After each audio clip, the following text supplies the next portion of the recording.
जब लड़का और लड़की शादी योग्य हो जाते हैं तो उनके माता पिता यानी कि पेरेंट्स को यह चिंता होने लग जाती है कि उनका विवाह शीघ्र हो और अच्छा हो, और वे कन्या और वर की तलाश करने लग जाते हैं। लड़की है तो वर की, और लड़का है तो कन्या की तलाश करने लग जाते हैं। लेकिन कई बार ऐसा हम व्यवहार में पाते हैं कि बहुत बहुत प्रयास करने के बावजूद भी उचित समय पर लड़का या लड़की के लिए उचित संबंध नहीं मिल पाता है और शादी में विलंब होना महसूस होने लग जाता है। ये शादी में जो विलंब है ज्योतिषीय कारणों से भी हो सकता है और अन्य कारणों से भी हो सकता है। इसके कुछ उपाय भी होते हैं कि ताकि हम शादी में देरी के जो दुष्कारण हैं उनको हम दूर कर सके और शादी समय पर हो सके। मैं आज इसी विषय पर आप लोगों के साथ विचार शेयर करने जा रहा हूं। आपने यदि चैनल सब्सक्राइब नहीं किया है तो आप चैनल सब्सक्राइब करें, अच्छा लगे लाइक करें, कमेंट करें, शेयर करें। शादी में देरी होने के कई कारण होते हैं, जिसमें एक तो कारण यही है जो सर्वमान्य है कि यदि जिसकी शादी होनी है, चाहे वो लड़का हो या लड़की हो, मांगलिक है, कुंडली में उसे मांगलिक बताया गया है, तो मान्यता ऐसी रहती है कि विवाह में देरी होगी। लेकिन केवल यही एक वजह नहीं है विवाह में देरी होने की या शादी में देरी होने की, बल्कि और भी अन्य कई कारण। अगला कारण हो सकता है कि जातक की कुंडली में राहु प्रथम स्थान पर हो या 5वें भाव में हो या 9वें भाव में हो।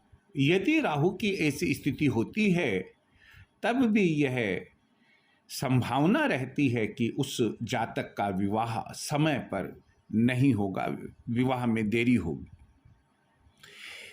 यदि जातक की कुंडली में काल सर्प योग किसी ने बताया है, आंशिक काल सर्प योग बताया है, तो इस परिस्थिति में भी शादी में विलंब होने की संभावना बराबर बनी रहती है।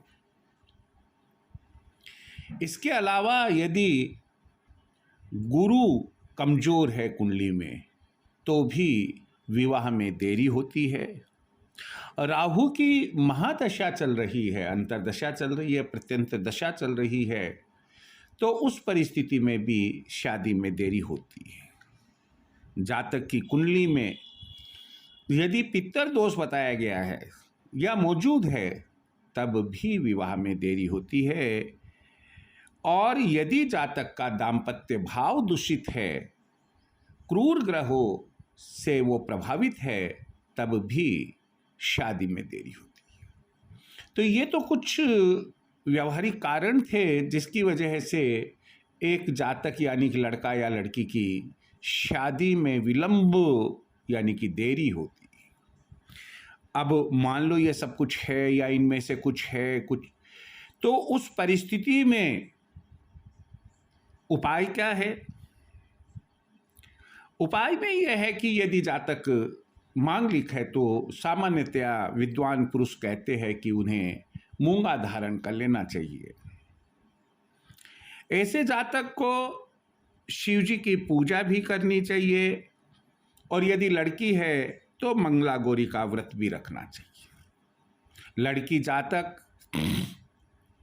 का विवाह होने में विलंब हो रहा है, शादी होने में देरी हो रही है, तो उसे तुलसा नामाष्टक का पाठ भी करना चाहिए। राहु की वजह से यदि शादी में विलंब हो रहा है तो जातक चाहे लड़का हो या लड़की, उसे गोमेद मध्यमा अंगुली में धारण करना चाहिए या ब्लैक सन स्टार स्टोन मध्यमा अंगुली में धारण करना चाहिए या ब्लू सन स्टार स्टोन मध्यमा अंगुली में धारण करना चाहिए। मच्छ मणि की अंगूठी मध्यमा अंगुली में या पेंडल बनाकर चांदी में धारण करनी चाहिए। सुलेमानी हकीक मध्यमा अंगुली में धारण करना चाहिए। ये सब नग जो भी बताए हैं वो चांदी में ही पहने जाते हैं।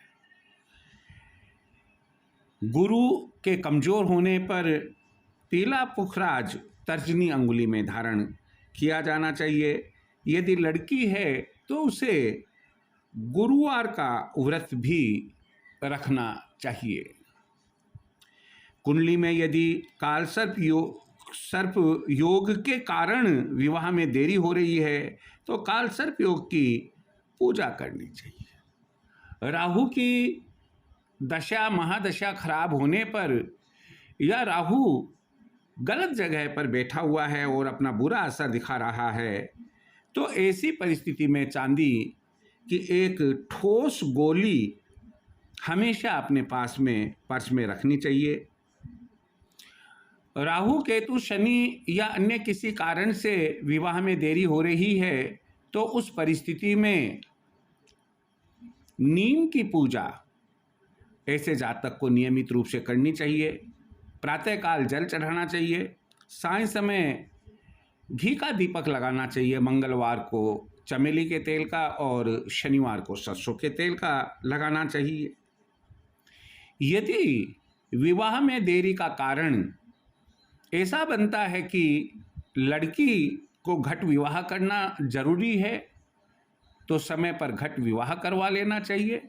और यदि लड़का जातक है और उसके लिए खेजड़ी अथवा अर्क विवाह जरूरी है तो निश्चित रूप से उन्हें पहले खेजड़ी या अर्क विवाह करवा लेना चाहिए। तो ये मैंने कुछ उपाय बताए कि यदि शादी में देरी हो रही है, विवाह में विलंब हो रहा है तो ऐसी परिस्थिति में क्या उपाय करें कि जिससे समय पर, उचित समय पर विवाह संपन्न हो सके।